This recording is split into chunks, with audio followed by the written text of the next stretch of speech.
Procedo est heureux de vous présenter Parcours. Bonjour, bienvenue sur Anews Sécurité. Qui sont les managers qui assurent la sécurité des grandes entreprises? Quelle est leur trajectoire? C'est ce que nous découvrons dans cette émission Parcours. Aujourd'hui, nous allons développer une bonne énergie puisque je reçois le patron de la santé, de la sécurité et de la sûreté d'ITER, qui est le réacteur thermonucléaire expérimental international. Christophe Ramu, bonjour. Bonjour et merci de me recevoir sur le plateau. Merci d'être sur le plateau d'Anews Sécurité.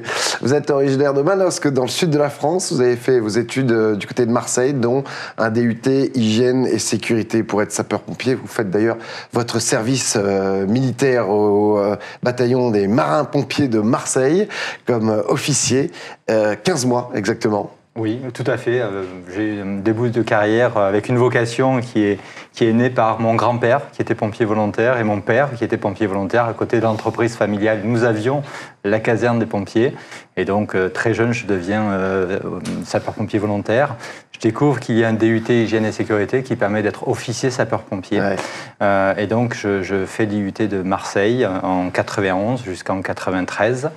Et suite à ça, le bataillon de marins-pompiers de Marseille offre la possibilité aux 5 IUT de France d'avoir 5 places pour être officier au bataillon. La seule contrepartie, c'est qu'au lieu de 12 mois de service national, on doit en faire 15. Voilà. C'était donc dans les gènes. Et là, où il y a des gènes, il y a du plaisir. Tout à fait. D'accord. Mais en parallèle, vous continuez à faire des études, à faire des formations. Hein, ça, c'est important dans le cadre de votre évolution. Tout à fait. Vous faites une maîtrise de sciences, un master en environnement. Oui, tout à fait. Donc, tout au long de ma carrière, j'ai continué à valoriser, je dirais, le parcours professionnel par un cursus universitaire.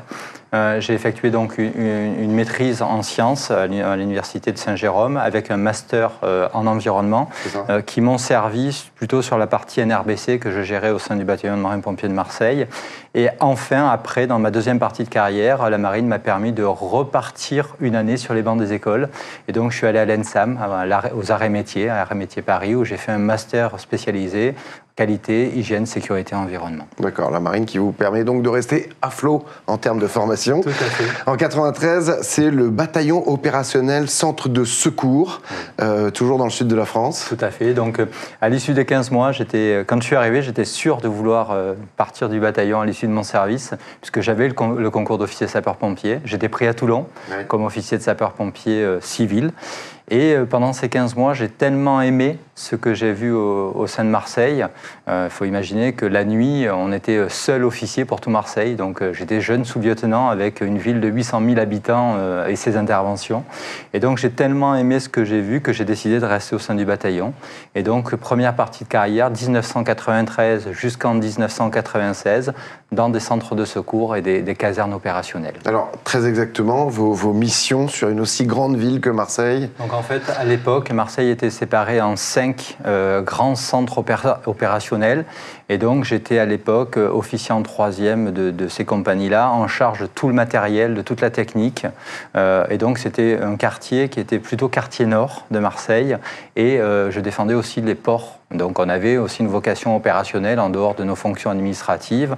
Et en journée, on partait sur toutes les interventions sur 1/5 de Marseille, en fait. D'accord, ce qui est quand même très important. Ce qui est très important, ce qui forge une certaine expérience très rapidement. À 21 ou 22 ans, effectivement, on est vite mis face à la réalité de la vie, en fait.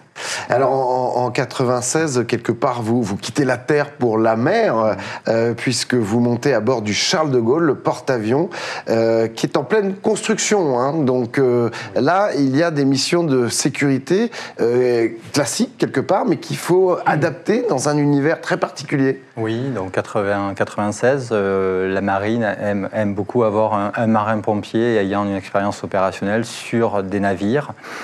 Et là, en plus, un navire en construction, donc le porte-avions. Et le premier nucléaire. Le premier nucléaire, sachant que les Clem et Foch avaient été faits 40 ans avant, donc avec une expérience nouvelle à la fois dans la construction. Il faut imaginer une ville dans laquelle vous avez des réacteurs nucléaires, vous avez une piste d'envol, et entre le réacteur nucléaire et les pistes d'envol, vous avez des personnels. Et là, donc, quand j'arrive sur site, donc c'est à Brest, et pendant 2 ans, je suis en charge du suivi de la construction de ce porte-avions avec l'ensemble des travailleurs qui se retrouvent sur une surface très réduite pour construire ce porte-avions. Passer de Marseille à Brest, ça a été? C'était particulier. Non, oui, les Bretons sont tellement chaleureux. Effectivement, j'ai découvert qu'effectivement, il y avait autre chose que le Sud et qu'on était très très bien accueillis aussi ailleurs que dans le Sud. Ouais. Alors, ce qui était intéressant dans ces missions autour du Charles de Gaulle, c'est qu'il y avait tout à inventer. Imaginez la sécurité dans le futur, répondre à des exigences réglementaires avec un chantier de combien de milliers de personnes? Alors, je pense qu'à l'époque, il y avait à peu près 2000 personnes. C'est assez drôle puisque c'est un petit peu ce que je retrouve aujourd'hui sur ITER, mais on en parlera plus tard. C'est qu'en fait, il fallait répondre à une problématique qui était la problématique du moment, de construction, avec un suivi de bonds de feu, de travaux énormes sur une surface très réduite, tout en préparant l'avenir. C'est-à-dire préparer l'accueil des matières nucléaires dans les réacteurs et la validation par les autorités de tutelle de la mise en service de ce porte-avions-là. Donc on devait déjà avoir une vision très générale et très en prospective, en fait, sur ce que devait être le niveau de sécurité attendu quand on serait en opération. Est-ce qu'en termes de sécurité, on travaille aussi sur la sécurité autour du porte-avions ou pas du tout? Tout à fait, tout à fait. On se focalise quand même à l'époque sur le chantier, mais on est en relation étroite avec les entreprises qui interviennent pour faire à la fois de l'intervention, mais aussi de la prévention. Et de la protection, donc la prévention, l'ensemble des mesures qui vont limiter l'apparition d'un événement, et la protection, la mitigation, donc la limitation des effets d'un événement s'il se produisait. Donc, travaille également avec différentes forces de l'ordre? Différentes forces de l'ordre déjà un petit peu. Alors à l'époque c'était très connoté santé-sécurité, aujourd'hui j'ai tout le volet sûreté également, donc aujourd'hui il y a effectivement un travail énorme sur les proximités du chantier qu'on a géré aujourd'hui. Beaucoup plus aujourd'hui qu'hier, effectivement. Et puis ensuite, vous décidez de retourner au soleil. Oui, parce que au BPPM, à l'état-major, en prévention et commission de sécurité. Oui, tout à fait. Donc un passage par l'état-major du bataillon de marins-pompiers de Marseille, où pendant 2 années, je m'occupe des commissions de sécurité. Et j'ai l'occasion de passer le diplôme PRV3, qui est le plus haut diplôme en prévention, qui est le chef de service prévention. Et donc, je m'occupe plus particulièrement des immeubles de grande hauteur, des habitations et des établissements de la plus grande des catégories, donc au-dessus de 1500 personnes, donc hôpitaux, les hôpitaux nord, hôpitaux de la Timone, donc sur les schémas de mise en sécurité de ces établissements et le suivi des avis favorables ou défavorables de ces bâtiments. Là, on est surtout sur des bâtiments publics? On est sur des établissements recevant du public, effectivement. Mais privés ou publics? Privé ou public, oui, tout à fait. Les commissions de sécurité ont vocation à donner les autorisations d'ouverture et à évaluer de manière régulière, en fonction de l'effectif reçu, le maintien ou pas en ouverture. Donc, pour assurer la sécurité du public. La particularité de ces établissements recevant du public, c'est que les gens qui rentrent à l'intérieur de ces bâtiments ne connaissent pas les bâtiments. Et donc, en fait, il faut, dans le schéma français, on veut favoriser la sortie en cas d'événement. Donc, on met en place un tas de dispositifs pour que quelqu'un qui ne connaisse pas un établissement puisse très rapidement se repérer et évacuer. Ça a été l'occasion pour vous de travailler sur le cœur de Marseille, le stade Vélodrome? On a travaillé sur tout un tas de bâtiments. Le Vélodrome en était un, effectivement. On a fait des commissions de sécurité. Alors, c'est pas problématique puisque c'est quelque chose qui a été bien fait. Il y avait d'autres choses aussi qui étaient les foires internationales de Marseille, qui est un événement qui nous prenait toute une semaine pour faire une commission de sécurité. On reçoit énormément de monde. En 2003, vous êtes en opérationnel comme second, puis ensuite commandant de compagnie. Et là, vous retrouvez cette gestion d'un 5e de Marseille avec 250 pompiers quand même. Oui, à peu près 250 pompiers, puisque à l'époque, donc comme je vous le disais, on a une séparation de Marseille en 5 secteurs opérationnels. À peu près 250 pompiers, entre 3 et 4 grosses casernes. J'avais la particularité d'avoir les moyens nautiques chez moi, donc, puisque on défendait les îles du Frioul aussi, petite particularité. Donc un poste d'intervention, et donc avec une défense de la moitié des quartiers nord de Marseille. Alors quand j'étais second, c'était l'autre moitié du nord de Marseille. Quand j'ai commandé la compagnie, ça a été une compagnie maritime et les quartiers nord de Marseille. Donc en fait, on fait à la fois la préparation préparation de l'intervention et le retour d'expérience d'une petite ville de à peu près 250 000 habitants. Oui, parce que là, il y a de l'urbain, il y a de la mer, il y a de la terre, il y a des secteurs forêts. Oui, ça, on ne le sait pas toujours quand on ne connaît pas Marseille, mais la forêt est très très proche de la ville. Particularité de Marseille, effectivement, il y a un secteur périurbain énorme avec une défense l'été lors des feux de forêt, avec une ville qui est orientée dans l'axe du Mistral, donc qui peut poser problème en fonction de l'endroit où naissent les feux. Ça peut très vite venir au contact des habitations et c'est de la guérilla urbaine. Quand on a du feu de forêt comme ça, où on a du périurbain fort, c'est de la guérilla urbaine, on met un moyen pour défendre chaque habitation et voilà, c'est vraiment un travail de conquête et de préservation de la vie humaine mais aussi des biens. Ça a d'ailleurs été l'occasion pour vous de vivre une expérience qui aurait pu être dramatique justement, avec un grand feu qui a pris au nord de Marseille, donc non loin des habitations, et vous étiez en poste avec vos équipes dans un vallon embrasé. Comment ça s'est passé? Oui, en fait, j'ai vécu ce qu'on ne souhaite pas vivre, je pense, et dont on entend parler, c'est les phénomènes d'embrasement généralisé. Quand on a des végétations qui ont un fort pouvoir calorifique avec des essences fortes, on peut avoir dans des endroits de la distillation des végétaux qui vont s'embraser soudainement d'un coup. Et c'est ce qu'on a vécu, ce que j'ai vécu, je me rappellerai, je pense, toute ma vie, en 2003 et en 2004, parce que je l'ai vécu malheureusement 2 fois, où on a un vallon entier qui s'est embrasé alors qu'on avait un groupe d'intervention à l'intérieur. On s'est retrouvés... Un vallon, c'est grand comment? Un vallon, là, on était à plus de 50 ou 60 hectares. D'accord, donc on avait eu la chance de faire un travail de reconnaissance important avant et on avait vu qu'il y avait une zone de brûlé qui était située à 300-400 mètres à pied. Et malheureusement... Alors, il y a des signaux qui a posteriori, nous permettent de dire oui, on aurait dû l'entendre. C'est qu'en fait, quand la distillation est énorme, les sons sont, vous savez, comme dans la neige, les sons un petit peu étouffés. Et à un moment, c'est étouffé parce que il y a tellement de potentiel calorifique qui est dans l'air que ces sons sont un peu étouffés. Et donc, moi, j'ai ressenti ça, et donc ça s'est embrasé. Et malheureusement, on s'est retrouvés séparés, le groupe d'intervention s'est retrouvé séparé. Vous étiez combien? On était, le groupe d'intervention de 18 personnes, plus 2, on était une vingtaine. Malheureusement, il y a eu les 3 engins sur les 5 qui se sont retrouvés d'un côté, et nous, on s'est retrouvés avec une dizaine de personnes, avec un seul engin. Parce que ce qu'il faut signaler, c'est que dans ce cas de figure, les consignes, c'est tout le monde dans les engins. Très clairement, on apprend aux gens, à tous les niveaux de formation, si vous êtes pris, la sécurité, c'est d'aller dans les engins. On a des dispositifs d'autoprotection pour se protéger. Et là, malheureusement, on s'est retrouvé à 10 avec un seul engin. Et donc, c'était infaisable. Et écoutez, je me demande encore pourquoi. Pourquoi c'est l'instinct qui joue. Et les gens sont tous retournés vers moi. Je leur ai dit, suivez-moi. Et on est tous partis en courant. C'est quelque chose de fou. Et ils m'ont tous suivi. Et je me demande encore pourquoi aujourd'hui. Et en fait, on a fait 200 mètres en courant et on s'est mis dans du brûlé et donc on a été sauvés comme ça. Pour la petite histoire, on avait avec nous quelqu'un qui avait un appareil photo sur lui. L'appareil photo a fondu, pour vous donner le niveau de température.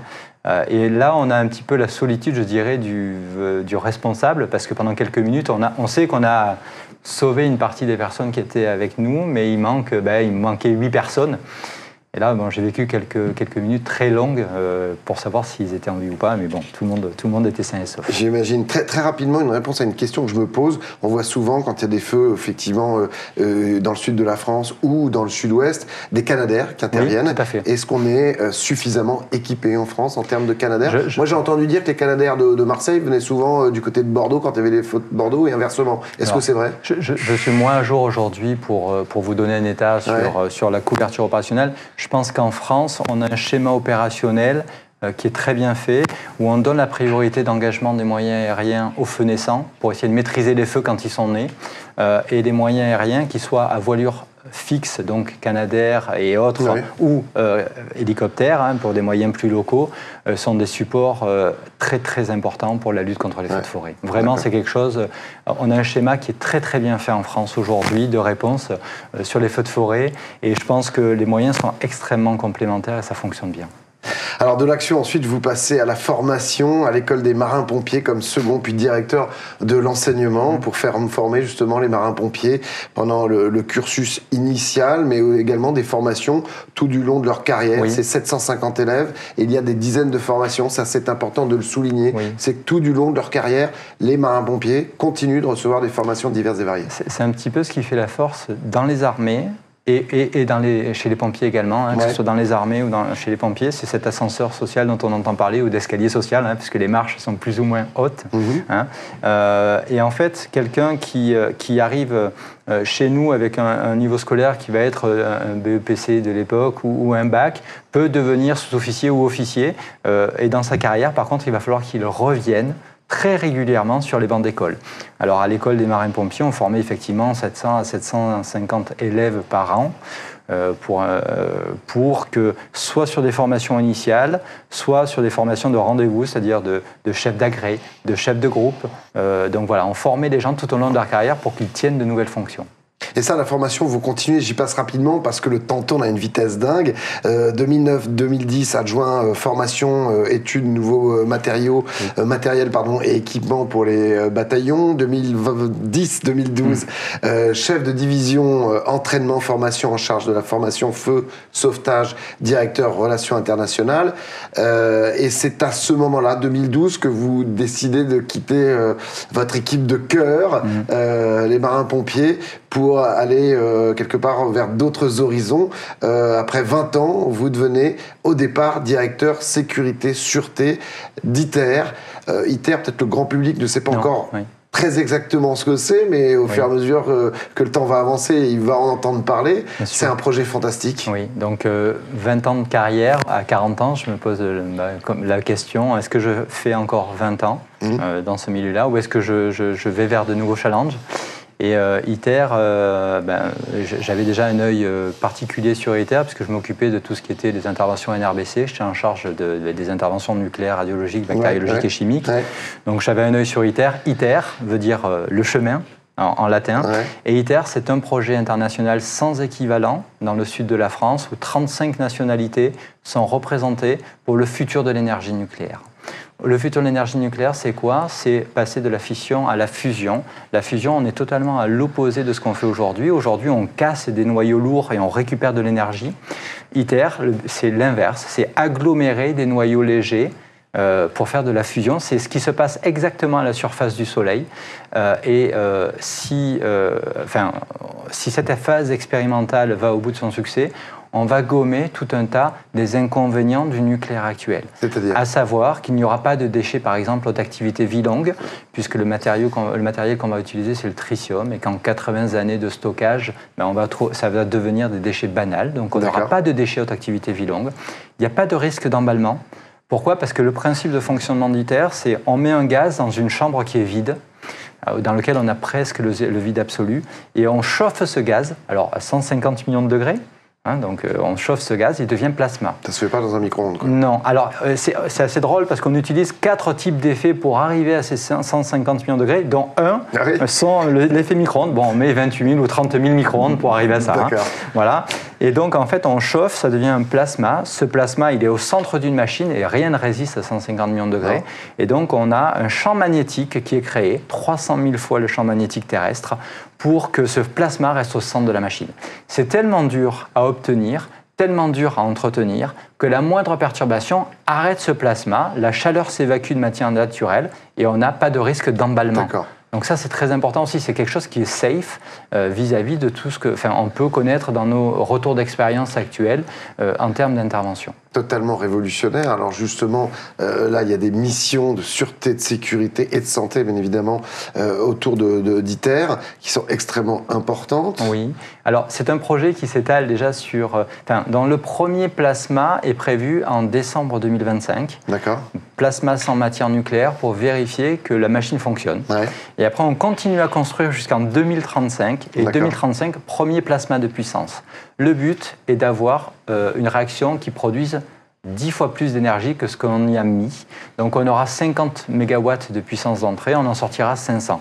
Alors, c'est pour nous une chance d'avoir ce temps qui est très long, mais en même temps, c'est un challenge. Pourquoi? Parce qu'il faut qu'on ait une politique de santé et sécurité aujourd'hui qui est forte, parce qu'on a 2000 ouvriers à 2500 ouvriers sur le chantier, journalièrement. Donc il faut gérer la santé et sécurité de manière journalière aujourd'hui sur les risques actuels. Et on passe d'une phase de BTP, donc de construction lourde, à maintenant une phase d'assemblage, qui est une phase qui présente d'autres problématiques. Hein. Et demain, on va avoir besoin de mettre en œuvre cette machine-là. Donc on s'aperçoit qu'aujourd'hui, il faut qu'on ait un schéma à la fois en sûreté et en santé-sécurité qui nous permette de garder l'objectif final, qui est l'objectif d'avoir un niveau de sûreté, un niveau de santé-sécurité qui est X en 2025 et en 2035, mais qui doit évoluer. Et qui est jalonné en fait aujourd'hui de dispositifs qu'on met en œuvre, mais qui ne doivent pas, quand ils vont être pleinement nécessaires, obsolètes. Vous voyez, donc en fait, on a ce vrai challenge-là aujourd'hui de garder en tête le niveau final qui est espéré, tout en étant aujourd'hui sur le niveau de sécurité qui est requis. Et qui assure la sécurité autour du site ? Alors, la sécurité autour du site, aujourd'hui, on a un contrat de gardiennage, d'accueil, filtrage. D'accord. Donc, c'est une société privée. Sécurité privée. Sécurité privée, oui, tout à fait. Alors, sur le côté sûreté, on a un volet accueil, un volet gardiennage. Sur le côté gestion de l'urgence, j'ai également une équipe de pompiers. C'est un autre contrat. Et après, on est en relation étroite. On a un PSIG, hein, donc un peloton de surveillance et d'intervention de la gendarmerie qui est à proximité immédiate pour défendre le site. Et on est en relation étroite avec les services de l'État pour organiser la réponse opérationnelle. Est-ce que le personnel qui travaille actuellement au sein d'ITER est rassuré concernant justement toute cette énergie en référence à des événements passés? Alors vous dites que c'est complètement sécurisé, mais... Alors en fait, je m'aperçois au travers de cette interview que les métiers que j'ai exercés, je les ai faits par passion. Ouais. C'est-à-dire que j'ai vécu une première phase de carrière de 20 ans de passion. Et cette vingtaine, enfin, j'espère, hein, cette phase actuelle, elle est aussi liée à un vrai objectif pour le bien-être de l'humanité, enfin, globalement, hein, qui est une fourniture d'énergie avec des matériaux facilement accessibles pour une demande mondiale qui va croître, et on le sait, hein, il y a des vrais challenges. Et donc, en fait, on a ce fil, en fait, qui nous motive, et les gens qui sont là. C'est ça qui est paradoxal dans l'organisation internationale, parce que c'est une organisation internationale, ITER, hein, donc on est en extraterritorialité. Les gens sont des passionnés. Et c'est ça qui est fou, c'est que ces 35 nationalités, donc on a l'Europe, la Chine, la Corée, les États-Unis, le Japon, la Russie et l'Inde, on a des gens qui viennent du monde entier, sur lesquels on n'a aucune tension géopolitique qui sent, et qui sont ITER. En fait, ils sont autour de ce projet. On a les meilleurs de leur domaine, dans des domaines hyper pointus aujourd'hui. Il faut imaginer qu'on va avoir le plus gros frigo du monde, par exemple, avec une équipe cryogénie qui va avoir plusieurs milliers de litres de fluide cryo par heure qui va être produit. Donc on va être à 150 millions de degrés au centre de la machine, près du zéro absolu à côté. Donc on a vraiment les meilleurs, et c'est ça qui est passionnant, c'est qu'aujourd'hui, on échange autour de ça. Alors, le challenge que j'ai, moi, directeur sécurité-sûreté, vis-à-vis de ces gens qui sont des passionnés aussi dans leur domaine, c'est de leur faire comprendre que la santé, la sécurité et la sûreté ne sont pas un frein aujourd'hui, mais sont un gage de sécurité pour qu'ils exercent leur talent de la meilleure manière. Et en fait, ça a été un des challenges principaux quand je suis arrivé, c'est que le terme de sécurité en France, déjà si on essaye de le définir en France, on aura des définitions totalement différentes. Si en plus vous venez dans le nucléaire, certains mots ont une opposition par rapport à d'autres. Alors quand vous êtes entre Européens, je vous laisse imaginer, quand vous avez l'ensemble des acteurs autour du projet, il a fallu qu'on définisse déjà qu'est-ce que la sécurité, quel niveau est exigé, et comment on va le faire ensemble. C'est un projet actuel, mais qui travaille donc pour un meilleur futur. Oui. À propos de futur, comment vous voyez le futur proche de l'évolution du poste de directeur sécurité, sûreté, vous? Alors, j'ai la chance de voir à la fois le cursus santé, sécurité et sûreté, puisque je dirige les deux, et c'est, je pense, une richesse. Parce que des décisions que je peux prendre en sûreté peuvent aller à l'encontre de la santé et sécurité, puisque d'un côté, on essaye d'évacuer les gens, de l'autre côté, on essaye d'éviter que les gens ne rentrent. Donc ça, c'est, je pense, une richesse. Moi, je peux comparer les deux cursus, et donc d'un côté, vous avez des directeurs santé-sécurité dans lesquels maintenant on a un cursus universitaire, on a une labellisation, on a pléthore de gens disponibles et on a un cursus qui est très identifié, une fonction qui est reconnue, c'est-à-dire que le directeur sécurité, santé-sécurité, on le connaît. Le directeur sûreté, il commence à voir le jour. Aujourd'hui, on le voit dans les évolutions réglementaires, mais il a besoin de reconnaissance, il a besoin de devenir l'acteur incontournable, je dirais, vis-à-vis du domaine de la sécurité. Reconnaissance à quel niveau? Alors, j'y viens à la fois en interne, c'est-à-dire que c'est le point de passage obligé en interne, parce que souvent, moi je discute avec mes pairs, en étant directeur de l'Agora, président de l'Agora des directeurs de sécurité de Provence, on échange, et souvent j'ai mes collègues qui me disent on vient quand c'est trop tard. Et bon, il y a un gros travail d'anticipation. Alors, moi je ne le vis pas ITER, heureusement. Il est important qu'il soit reconnu à la fois en interne, mais en externe aussi. C'est-à-dire qu'en fait, il y a un vrai travail de labellisation et de point de contact unique vis-à-vis des autorités et de reconnaissance. C'est-à-dire qu'en fait, il y a un travail de confiance qui doit s'établir. Aujourd'hui, on travaille beaucoup sur la connaissance et sur le fait qu'on connaisse les gens en face par nos métiers précédents et donc qu'on puisse échanger. Une structure, elle n'est viable non pas sur les personnes, mais sur son organisation. Et donc pour moi, il faut ancrer ce rôle de directeur sûreté dans l'entreprise, au plus haut niveau de la direction, parce que souvent on voit aussi que dans certaines entreprises, ils sont raccrochés au RH, à la logistique ou ailleurs. Non, en tout cas, qu'ils aient accès, même s'ils ne sont pas au board, qu'ils aient accès. Il faut qu'ils aient accès. Et pour moi, on est sur des fonctions hyper transverses dans lesquelles il faut qu'on soit rattaché directement à la direction. Merci beaucoup, Christophe Ramu. De rien. Si vous voulez découvrir les autres émissions à News Sécurité, eh bien c'est sur le site qui s'affiche sur votre écran. Merci également à Benjamin Souhaité, à la réalisation, à Soline Squil, à la production, ainsi qu'à toute la Dream Team Agora. Vous inquiétez pas, on fera un autre joli parcours ensemble très très vite. En attendant, prenez soin de vous. Ciao. Procedo a été heureux de vous présenter Parcours.